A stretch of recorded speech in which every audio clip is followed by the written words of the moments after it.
নগেন্দ্র রায় দিলা নগেন্দ্র রায় হিন্দু মুসলিম মিলিয়া 150-200 মানুষ পুরানা মানুষ গণ্যমান্য ব্যক্তি তার বয়স 94 আসলে লাগে 94 তো বহুত বেশি আছে আর তাই মানুষ তো যাই হোক বহুত ভালো মানুষ আসলে এর লাগি ভালো কাজ করিয়া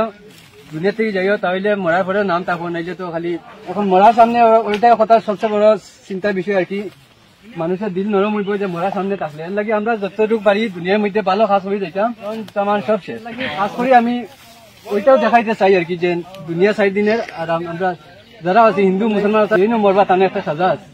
এই সাজা থেকে বাঁচার আমরা সবাই চিন্তা ভাবনা করতাম আর ভালো কাজ কর্ম হয়ে যাইতাম যাতে মরার পরে মানুষ ইয়াদ হইব ওইটা আমি নিজেও চাই আর মানুষও হই যেরকম কাজ করতাম গিয়ে কতটুকু পরে মানুষ ইয়াদ করতে পারছে ঠিক আছে অতটুকু ভাই আর তাই